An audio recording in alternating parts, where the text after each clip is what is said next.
Neelakesi auditorium ഏതോ ഒരു ഓണം കേറ മൂല പോലെ ഇരിക്കും. കാടെന്നായിരിക്കും അവർ ഉദ്ദേശിച്ചത്. മഞ്ഞപ്പിത്തം പിടിച്ചവരൊക്കെ മഞ്ഞയായിട്ടല്ലേ തോന്നുന്നു. നെയ്യാറ്റിൻകര വന്ന് ഇറങ്ങി അവിടെ നിന്ന് വീണ്ടും എന്തുവാടെ സ്ഥലത്തിന് പേര് മാരായമുട്ടം ഏതോ കാട്ടിൽ കൊണ്ടാണ് കല്യാണ റിസപ്ഷൻ വെച്ചേക്കണേ. ഈ വീഡിയോയിൽ പറഞ്ഞിരിക്കുന്ന ഓണം കേറാ മൂലയായ മാരായമുട്ടത്ത് ജനിച്ച് വളർന്ന ഒരാളാണ്. എല്ലാവിധ അടിസ്ഥാന സൗകര്യങ്ങളുമുള്ള പ്രകൃതി രമണീയമായ ഒരു ഗ്രാമമാണ് മാരായമുട്ടം.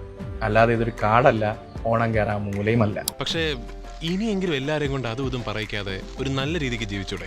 കാർഷിക വൃത്തിയിലൂടെ ഉപജീവനം നയിക്കുന്ന ഒരുപാട് പേർ എന്റെ ഗ്രാമത്തിലുണ്ട്. ഒരുപക്ഷെ മോളിന്ന് രാവിലെ കഴിച്ച സാമ്പാറിലെ വെണ്ടയ്ക്കയും വെള്ളരിക്കയും വന്നത് എന്റെ നാട്ടിൽ നിന്നായിരിക്കും. കർഷകരാണ് ഞങ്ങൾ എന്ന് പറയുന്നതിൽ അഭിമാനമേ ഞങ്ങൾക്കുള്ളൂ. ഇങ്ങനൊന്നും ചെയ്യില്ല, അഞ്ചാറബത്തൊക്കെ എല്ലാവർക്കും പറ്റേ. ഒരുപാട് ഡോക്ടേഴ്സിനെ, IIT എഞ്ചിനീയേഴ്സിനെ, പൊളിറ്റീഷ്യൻസിനെ, സിനിമ ടെക്നീഷ്യൻസിനെ ഒക്കെ സംഭാവന ചെയ്ത ഒരു നാടാണ് എന്റെ മാരായമുട്ടം. പക്ഷെ യാതൊരു വിധത്തിലുള്ള ഒത്തീർപ്പിനും നീ ശ്രമിക്കണ്ട, ഞാൻ അതിന് തയ്യാറല്ല. ഒരുപക്ഷെ ഒരു പനി വന്നിട്ട് മോളിന്ന് ആശുപത്രിയിൽ പോയാൽ അവിടെ പരിശോധിക്കാനിരിക്കുന്നത് മാരായമുട്ടത്തുകാരനായ ഒരു ഡോക്ടറായിരിക്കും. ഓണം കേറാ മൂലയിൽ നിന്നും വന്നവൻ പാരാസെറ്റമോൾ തരണ്ടായെന്ന് മോള് പറയുമോ? ഇതെന്റെ കാര്യം മാത്രമല്ല, എല്ലാവർക്കും അവരവരുടെ നാട് അത്രയും പ്രിയപ്പെട്ടതാണ്. അപ്പൊ ഒരു നാടിനെയും അവിടുത്തെ നാട്ടുകാരെയൊക്കെ ഇങ്ങനെ ഇകഴ്ത്തി സംസാരിക്കുന്നത് ഒരു മര്യാദയാണോ മോളെ? ഒരു കയ്യബദ്ധം നാറ്റുകരുത്.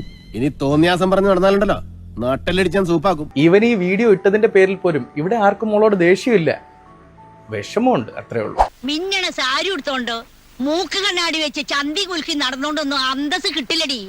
ആ ഗുണം ജനിക്കുമ്പോഴേ കിട്ടണം. ഒരു കാര്യം കൂടെ പറഞ്ഞോട്ടെ, ഇന്ന് കാണുന്ന എല്ലാ നഗരങ്ങളും നഗരങ്ങളായി തന്നെ പൊട്ടിമുളച്ചതല്ല, ഗ്രാമങ്ങൾ തന്നെയാണ് പിൽക്കാലത്ത് നഗരങ്ങളായി മാറിയത്. സജി, വീട്ടിൽ തന്നെ ഇരുന്നാ മതി, നീ പുറത്തോട്ടൊന്നും ഇറങ്ങാൻ നിൽക്കണ്ടാട്ടാ. തൽക്കാലം ഇത്രയും മതി, വരട്ടെ.